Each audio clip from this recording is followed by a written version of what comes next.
Hello and welcome to Beyond the Game. As always, I try to keep our review as honest as possible and our specials fun. And today we're going to anger management classes for the God of War review.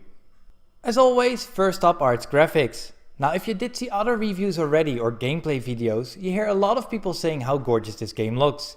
And yes, indeed, this game does look marvelous. Kratos looks older now and highly detailed. His beard moves in the wind and his combat moves are flowing nicely. The axe and shield swings look stunning and the glowing of the axe when you throw it makes it feel powerful.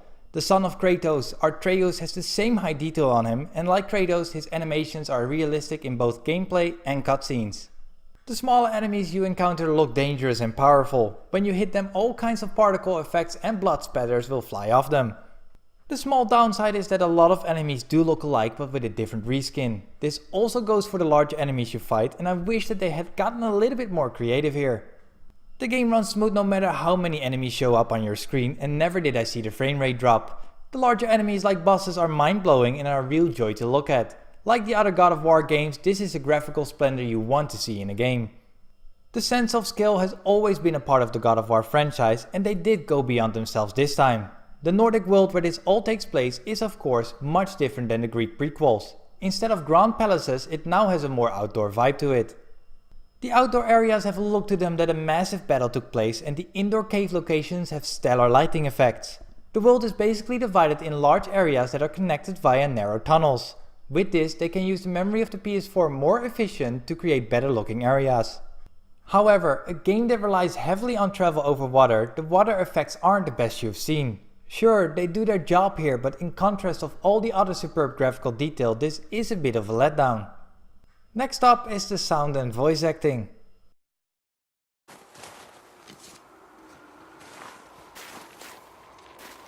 Broken quiver will slow your draw. Pain we endure. Faulty weaponry we do not. I'm sick! I'm ready!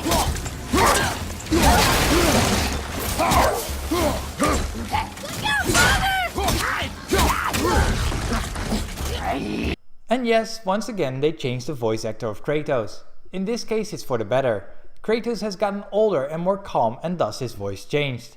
I think they made a wise choice here, as it helps to develop the charismatic Kratos even further. The voice of his son Atreus is like Kratos, very well done, and his knowledge of some aspects make him a believable character. The other voice actors do an excellent job here. The dwarves you encounter and somebody else who I cannot spoil do a very good job in particular. And they even put in some humor here and there, and it actually does really work well. Besides the great voice acting, there are some really high quality sound effects. From the swinging sound of your axe to the sound of impact. Sound of your enemies trying to rally or attack screams do sound great. The normally well-known loud noises, such as the impact of a massive attack from one of the bosses next to you, the sound of thunder or the sound of a giant boulder crushing down next to you is so well done. If you play this game with surround sound, or even with headphones for that matter, the sound effects are so good I haven't heard it in many games as of yet. Also, the music in this game sounds like it was made for a big budget Hollywood movie. There's a wide variety of orchestra music here that fits the franchise and only increases the sense of scale. In the sound department, everything is as solid as it can be. As you know, in God of War you play as the god named Kratos, a guy who was so angry in the past that he murdered every Greek god that just showed up. It seems that he took many anger management classes after God of War 3, and it seems that he has mellowed down a bit. The story starts with Kratos and his son Atreus cremating their wife/mother. She had however one last wish, and that was that her ashes would be scattered on the highest peak in all of the Nordic realms. And so they are ready to start the journey to grant that one last wish. There's a lot to talk about the setup here, but I want to keep it spoiler free. So let's just say that there is a reason why even in Nordic mythology Kratos does get pissed off. For me, it took a bit of time before the story blasted off. The beginning of the game, even though fun, isn't its strong suit. Once you're able to go out and explore at your own leisure, this game really lets you go, and this is the point where the game starts to shine. Even though the game lets you explore, this isn't the actual case. Most of the areas are full of high level enemies, and thus you gotta gain experience before you can explore them. This is why it feels more like a narrative open world instead of a sandbox open world. The story overall is up to par with the last main installments of the series, but with more emphasis on the relation of Kratos and his son. It still does feel like a grand scale journey, even though the ending can be a bit of a letdown for some. The combat in God of War has seen some major changes. Gone is your typical button mashing combos, but instead they switched to something I can only describe as a Dark Souls kind of mechanic. This time you use your right shoulder buttons for a light and heavy attack, while the left shoulder button holds up your shield and allows you to aim to throw your axe. It is a major departure from the past, but it's a good one. Besides your basic attack like I mentioned, you can now also throw your axe at enemies and call it back whenever you want. By doing so you'll see your axe flying back at you and hitting everything that comes on its path. It's a neat trick that actually never gets boring. With these new controls they have managed to adapt perfectly to an ever-changing gaming industry.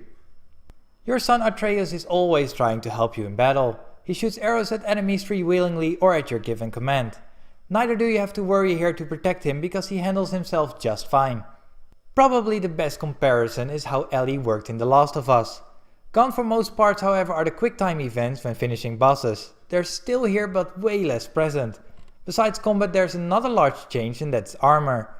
You now have access to a blacksmith and you can create or even upgrade your armor. This comes in handy as you can choose which stats take priority in your playstyle.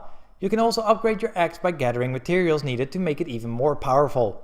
By winning fights you gain experience points. These points can then be spent to learn more skills like axe fighting skills, shield skills or even Spartan rage skills, and sometimes they're even used in certain gear upgrades. Atreus has his own skill set that can be upgraded, and like Kratos he also has access to weapon and armor upgrades. Besides the large campaign that will take you a lot of hours to finish, there's still tons to do afterwards, from doing side quests to finding collectibles. God of War doesn't disappoint and most reviewers are spot on. Graphically this game delivers almost on all fronts. Music and sound wise it's probably one of the best games ever made. Gameplay wise it's very good and gives you a purpose to do everything there is to do. God of War's super quality is one that only comes by very few times in a console generation. If you own a PlayStation 4 this one should definitely be in your collection. I give this game a near perfect 9.5 out of 10. Have you played God of War already and what are your thoughts on it? Let me know in the comments below. As always, if you like this video, hit that like button, and if you want to see more, well, maybe even subscribe. Thanks for watching and see you next time.